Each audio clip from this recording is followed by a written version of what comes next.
जैसा कि क्वेश्चन आपके सामने question number 37, x equals to 3 minus में 2√2 आपको प्रूफ करना है अंडर रूट एक्स माइनस में 1 में under root x equals to plus minus का 2 के इक्वल प्रूफ करना है। जैसा कि आप देख सकते हो x आपको दिया हुआ है 3 माइनस 2√2, तो इसका अगर मैं रेसिप्रोकल करूँ, उल्टा कर दूंगा तो 1 में x, तो यहाँ पे थोड़ा सा गड़बड़ हो गया था। उसके बाद इसका भी अगर मैं रिवर्स करूंगा, जैसा कि अगला क्वेश्चन आप देख सकते, अगला क्वेश्चन कह रहा हूँ, इसी क्वेश्चन में देखो, इसका अगर रेसिप्रोकल करते हैं x का तो 1 में x, तो इसका भी रेसिप्रोकल हो जाएगा 1 में 3 माइनस में 2√2। जैसा कि आप लोगों को पता है कि डिनोमिनेटर में अगर रूट आ जाता है तो उसका हम करते हैं रैशनलाइज दी डिनोमिनेटर।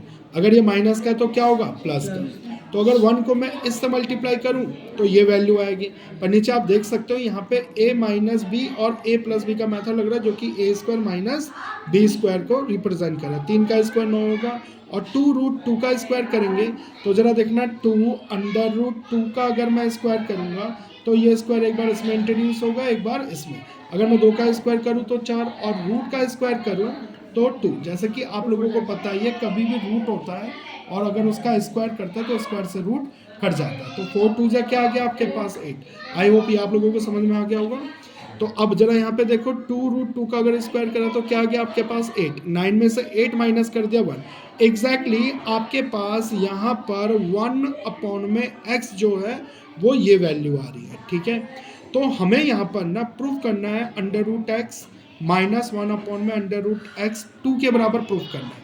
तो जरा देखना, हम डायरेक्टली तो प्रूफ नहीं कर सकते, तो आपको मैं अगर एक चीज़ बताऊँ, जो दे रखा है ना उसी का ही स्क्वायर कर दूं मैं, तो ये एक मेथड बन रहा है a minus b whole square, a minus b whole square, जो कि मेथड होता है a स्क्वायर जो कि अंडर रूट एक्स है, फिर प्लस में बी स्क्वायर 1 में अंडर रूट एक्स का स्क्वायर, फिर माइनस में 2ab है ना।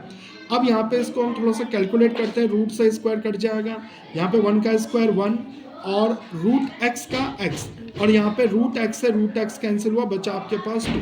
तो अभी अभी आपने देखा x की जगह हमारे पास आया था 3 और 1 में x की जगह आया था 2√2। तो जैसा कि आप देख सकते हो यहाँ पे, हाँ, तो आपने देखा कि आपके पास आया x प्लस में 1 में x माइनस में 2। ये जो x है ना, ये जो x है आपको मेंशन है x इक्वल्स टू 3 माइनस में 2√2, तो इस x की जगह 3 माइनस में 2√2। अभी अभी आपने 1 में x फाइनलाइज किया था, वो था 3 प्लस में 2√2, तो यहाँ पे रख दिया। अब इसको अगर हम कैलकुलेट करते हैं -2 एज इट इज, इसको अगर हम ब्रैकेट ऑफ करते हैं तो आपके पास ये सिचुएशन आ रही है जिसमें 2√2 और 2√2 माइनस प्लस की वजह से कट जाएगा। अब आपके पास क्या बचा, 3 3 6, 6 में से 2 माइनस कर देंगे 4। तो बच्चों जरा देखना, ये स्क्वायर है, स्क्वायर को जब इधर ट्रांसफर करेंगे तो रूट में आ जाएगा। और ये चीज़ खास तौर से ध्यान रखना, जब रूट में कोई वैल्यू आ जाती है ना, उसको जब भी ओपन करते हैं तो एक बार प्लस में एक बार माइनस में आता है, एक बार प्लस में एक बार माइनस में। क्या आप लोगों को ये प्रूफ करना था, अंडर रूट एक्स माइनस में 1 में रूट एक्स 2? हाँ जी, ये प्रूफ करना था। तो ये आपका क्वेश्चन प्रूफ हो गया, इसलिए हमने यहाँ पे लिख दिया हैंस प्रूफ। तो जैसा कि आप लोग यहाँ पर सपोर्ट मटेरियल कर रहे हो, चैप्टर है ये आप लोगों का फर्स्ट, और चैप्टर फर्स्ट का 38 क्वेश्चन। इससे पहले के क्वेश्चन 36 तक क्वेश्चन अगर आप लोगों को देखना है तो हमारा प्रीवियस वीडियो देख लेना, ठीक है। तो क्वेश्चन नंबर 38 में क्या दे रखा है, x y z equals to 1, और यहाँ पर आपको 1 प्लस में x प्लस में y माइनस 1, और ये -1 इसको इन्वर्स भी बोला जाता है, 1 प्लस में y प्लस में z माइनस 1 और ये 1, और प्लस में फिर 1 प्लस में z प्लस में x माइनस 1 और यहाँ पे -1। ये आपको गिवन है, ये आपको गिवन है, और इन सब की वैल्यू बतानी है कि क्या हुआ। तो बच्चों जरा देखना, यहाँ पर आप लोगों को इन्वर्स के बारे में तो बहुत अच्छे से पता ही होगा। जैसे कि किसी की भी पावर अगर माइनस है, नेगेटिव है, तो उसको अगर मैं पॉजिटिव करूँ ना तो वो रेसिप्रोकल हो जाता है। क्या हो जाता है, रेसिप्रोकल। तो एग्जैक्टली इसी पार्ट को करते हुए क्वेश्चंस को आगे बढ़ते हैं। तो अब यहाँ पर आपको गिवन तो ये है एक्स वाई जेड आपको 1 दिया हुआ और ये प्रूफ करना है। तो सॉल्यूशन में जब हम इसके आते हैं तो जरा ध्यान से देखना, ये आपके पास 1 प्लस में x है, बेटा ये y की पावर -1 है, तो इसको अगर मैं पॉजिटिव करूँगा तो ऑब्वियस सी बात है ये माइनस कैसे हो जाएगा, माइनस कहाँ गया, नीचे, तो ये आपके पास -1। अभी इसी तरीके से इसको सॉल्व करते हैं, 1 प्लस में y और z को करेंगे तो 1 में z और इसकी होल पावर -1। एग्जैक्टली सिमिलर आपका ये भी रहेगा। तो अब यहाँ पे तो जैसे कि आप देख सकते हो यहाँ पे इनवर्स को मैंने ओपन करा, तो मैंने क्या करा 1 1 और y का एलसीएम y। तो एलसीएम प्रोसेस तो आप लोगों को आना चाहिए क्लास 9 के बच्चों को। तो जैसे हमने 1 1 और y का एलसीएम लिया, y आ गया, तो उसको बैलेंस करा y प्लस में yx प्लस में 1 इसका इनवर्स। एग्जैक्टली इनका भी हम 1 1 और z का एलसीएम लेंगे z, ठीक है, z zy और 1। एग्जैक्टली इसका भी करेंगे हम 1 1 और x का एलसीएम लेंगे x x xz और ये आपका 1। तो ये सारे इन्वर्स में, पहले इस इन्वर्स को आप खत्म करो। अगर बेटा मैं इस इन्वर्स को यहाँ से हटाऊंगा तो जरा ध्यान से सुनना, एक छोटा सा कॉन्सेप्ट है। जैसे कि p अपॉन में q है और इसकी पावर -1 है, इसको अगर मैं पॉजिटिव करूँगा ना तो ये बेटा रेसिप्रोकल हो जाएगा। क्या हो जाएगा? रेसिप्रोकल। माइनस को मैंने प्लस करा तो ये आपका क्या हो गया? रेसिप्रोकल। आप लोगों को समझ में आ गया? आई होप समझ में आ गया होगा। इसमें भी इसी तरीके से करेंगे। अगर -1 को मैं अगर पॉजिटिव करता हूं तो ये क्या हो जाएगा आपका? रेसिप्रोकल। तो y ऊपर आ जाएगा आपका y, और अपॉन में क्या क्या चीज़ है आपके पास? y प्लस में yx प्लस में 1, y प्लस में yx प्लस में 1, और प्लस में इसी तरीके से अगला पार्ट जो होगा आपका z ऊपर रहेगा z, और यहाँ पे z प्लस में। तो इसी तरीके से हम देख सकते हैं y अपॉन में y प्लस में yx प्लस में 1 प्लस में z प्लस में zy प्लस में 1 प्लस में x अपॉन में x प्लस में zx प्लस में 1।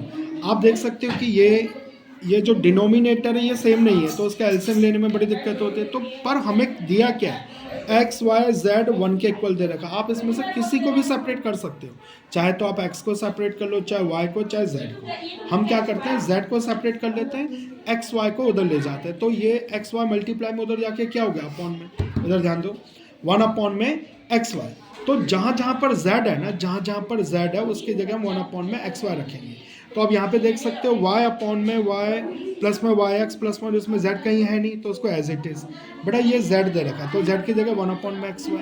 जहाँ पर z है, ये z है, इसकी जगह 1 अपॉन में xy। जहाँ पर z है उसकी जगह 1 अपॉन में xy, पर ये y भी तो दिया हुआ है प्लस में 1। एग्जैक्टली x की जगह x की जगह x, ये zx है, तो z की जगह आप 1 अपॉन में xy रखोगे, पर साथ में x था तो वो एज इट इज लिख दिया, और 1। अब जो कैंसिल आउट होता है उसे काटो। देखो बेटा y से y कैंसिल हो गया आपका, और उसके बाद आप देख सकते हो 1 अपॉन में xy। अब यहाँ पर अगर मैं बैलेंस करूँ तो आपके पास 1 अपॉन में xy, और यहाँ पे 1 अपॉन में x, और यहाँ पर आपके पास क्या बचा? 1। एग्जैक्टली x होल अपॉन में x, और यहाँ पे 1 अपॉन में y और प्लस में 1।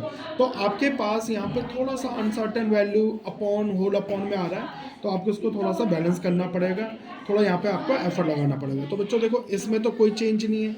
इसमें अगर हम देखें xy, x और 1 का जो एलसीएम होगा ना वो xy होगा, ठीक है। इधर ध्यान दो, xy को अगर मैं xy से डिवाइड करूँ तो 1 आएगा, 1 को 1 से मल्टीप्लाई करा 1। x को अगर मैं एक्स वाई को x से डिवाइड करूँ तो y बचेगा, y को इससे मल्टीप्लाई 1 से तो y। 1 को अगर मैंने एक्स वाई से मल्टीप्लाई और डिवाइड करा तो एक्स वाई बचा, तो ये आपका एक्स वाई। तो आप देख सकते हो ये रेसिप्रोकल होकर एक्स वाई से एक्स वाई कट जाना, तो आपके पास क्या बचा? 1 प्लस में y प्लस में एक्स वाई। एग्जैक्टली यहाँ पर भी 1y और 1 का अगर हम एलसीएम ले तो 1 आ गया, और y को अगर इससे मल्टीप्लाई करते हैं yx, और ये एलसीएम प्रोसेस से आपके पास ये है। अगर मैं इसका रेसिप्रोकल करूँ तो x से y क्या हो जाएगा आपका? मल्टीप्लाई। तो अब जरा यहाँ पे ध्यान देना, पहली वैल्यू ये थी आपके पास, दूसरी ये, तीसरी आपके पास है। अब आप देख सकते हो इधर भी y है, इधर भी y, इधर 1 इधर 1, yx कह लो या xy कह लो, सेम। कहने का क्या मतलब है बेटा? ये जो नीचे के डिनोमिनेटर है ना, सबके क्या होगा? सेम होगा। आप जरा फोकस करो, yx plus 1, yx plus 1, yx plus 1, बस आगे पीछे बाकी सेम है। तो जब कभी भी डिनोमिनेटर सेम हो तो एलसीएम भी एग्जैक्ट सेम रहता है। तो ऊपर की value as it is y, फिर प्लस का 1, फिर प्लस में xy। आप देख सकते हो xy y 1 और 1, ऊपर और नीचे की वैल्यू सेम है, तो हम इसको ऊपर नीचे क्रॉस कैलकुलेशन में काट सकते हैं 1 बाय 1, तो उसका मतलब 1 आ गया। यह आपका क्या है? आंसर है। प्रूफ नहीं करना था इसमें। आई होप लास्ट क्लास में जो क्वेश्चन हुए था आप लोगों को समझ में आ गया होगा, जो कि 38 तक था। ये आपका 39 क्वेश्चन है, ये आएगा आपका 3 या 4 नंबर के वेटेज में। जैसे कि आप देख सकते हो कि 9th क्लास में बुक के जो क्वेश्चंस हैं वो बहुत ही रेयर पेपर में आते हैं। कुछ एक्स्ट्रा ऑर्डिनरी क्वेश्चन या हाई थिंकिंग लेवल के क्वेश्चंस पेपर में देखे गए। तो बच्चों जरा ध्यान देना आप लोगों को। आपके सामने क्वेश्चन नंबर 39 है, जो 4 की पावर आपको 2x, 16 की पावर x-1 और 384 आपके पास इक्वल्स में, और यहाँ पे x की वैल्यू आपको निकालनी है। तो बच्चों जरा देखना, 4 की पावर मैं 2 लिख सकता हूँ और उसकी होल पावर पहले से 2x-1 है। 16 की पावर x-1 है, तो मैं यहाँ पर 2 की पावर 4 लिख सकता हूँ। तो एग्जैक्टली 384 का अगर मैंने एलसीएम लिया तो आपके पास कुछ ये सिचुएशन क्रिएट होती है, मतलब 2 की पावर 7 और 3 की power 1। Next, power to power हो तो ये आपस में मल्टीप्लाई होता है। आप लोगों को पता ही होगा, 4x-1 से मल्टीप्लाई होगा, 2x-1 से मल्टीप्लाई होगा। मल्टीप्लाई करते हैं अंदर तो आपके पास 4x-2, ये अंदर मल्टीप्लाई करते हैं 4x-4, तो इक्वल्स टू आपके पास 2 की पावर 7, 3 की पावर 1 आता है। तो आगे देखते हैं। तो बच्चों आप लोगों को पता ही होगा कुछ मेथड इस तरीके से वर्क करते हैं। यहाँ पर आप जरा देखना, अगर कभी भी बेस सेम हो और वो आपस में क्या हो, डिवाइड हो, वो आपस में क्या हो, डिवाइड हो, तो उसमें बेस अगर सेम हो और वो आपस में डिवाइड हो तो पावर आपस में क्या हो जाती है बेटा, माइनस। ठीक है, या इसके रिवर्स हम ले लें, अगर किसी भी एक वेरिएबल की पावर आपस में माइनस में आ रहा है ना, तो उसको हम इस कंडीशन में भी लिख सकते हैं। इट मीन्स एक्स की पावर m डिवाइड में x की पावर n। तो यहाँ पर भी आपके सामने ये सिचुएशन है बेटा, 2 की पावर 4x-1 है, तो इसका मतलब ये पहले क्या रहा होगा, 2 की पावर 4x डिवाइडेड बाय 2 की पावर 2, क्योंकि डिवाइड हो, बेस सेम हो तो पावर क्या हो जाता, माइनस। एग्जैक्टली यहाँ पर भी अगर मैं 2 की पावर 4x-4 को इस तरीके से लिख सकता हूँ, 2 की पावर 4x डिवाइडेड बाय 2 की पावर 4, और जो इक्वल में सिचुएशन है वो एज इट इज। ठीक है, अब आगे बढ़ते हैं बेटा। डिवाइड का मतलब यहाँ पे अपॉन होता है, फ्रैक्शन, तो यहाँ पे 2 की पावर 4x अपॉन में 2। बेटा जरा देखना, यहाँ पे ये डिवाइड था 2 की पावर 2, तो ये कहाँ गया, इसके अपॉन में, जो कि यहाँ पर है। एग्जैक्टली 2 की पावर 4x और यहाँ पे 2 की पावर 4। तो अब यहाँ पे देखो, आप चाहो तो 2 की पावर 2 को ओपन करो, 2 की पावर 4 को ओपन करो, और उसके बाद एलसीएम लो, वो बहुत बड़ा सिचुएशन हो जाएगा। तो आप इसमें ना कॉमन लेना सीखो। 2 की पावर 4x, इधर भी 2 की पावर 4x है, तो 2 की पावर 4x हमारे पास कॉमन आ गया, तो 2 की पावर 4x पूरा बाहर आ गया 1, 2 की पावर 4x पूरा बाहर आ गया 1।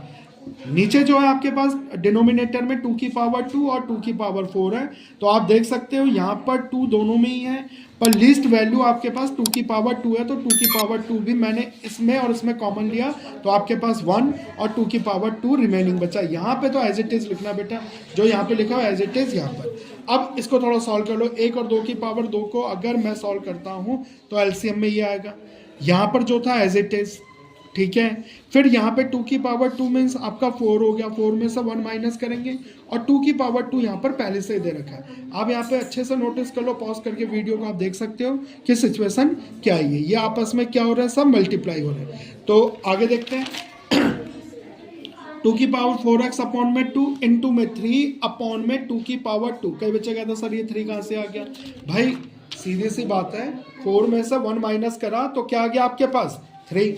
नेक्स्ट, हाँ जी, तो आपके पास ये सिचुएशन है। अब इसके बाद भी बच्चों में थोड़ा सा रहता है कि यार इसको बैलेंस कैसे करें, ज़्यादा तामझाम नहीं करना, बहुत ही सिंपल वे में आपको समझाता हूँ। इसको ढको आप, देखो 3 अपॉन में 2 की पावर 2, अगर मैं इसको लेके जाता हूँ इस तरफ, क्योंकि मल्टीप्लाई है, इस तरफ लेके जाऊँगा इक्वल के, तो ये क्या हो जाएगा, रेसिप्रोकल। तो ये 2 की पावर 2 ऊपर आ गया और ये 3 कहाँ गया, नीचे। 2 की पावर 7, 3 की पावर 1 एज इट इज। ठीक है, एग्जैक्टली यहाँ पे 2 की पावर 2 है, इसको अगर मैं इधर लेके आऊँगा तो मल्टीप्लाई में होगा, सिर्फ और सिर्फ यहाँ पे क्या रह गया, 2 की पावर 4x। अब इसको बैलेंस करते हैं, बैलेंस करने में 2 की पावर 7, 2 की पावर 4, तो हम क्या देखते हैं, अगर बेस बराबर हो और ये मल्टीप्लाई में हो तो पावर क्या हो जाती है बच्चों, ऐड हो जाती है, तो 11। यहाँ पे बड़ा अच्छा और सुंदर कॉन्सेप्ट है। इक्वल में कभी भी बेस इक्वल हो तो उनके एक्सपोनेंट भी इक्वल हो जाते हैं।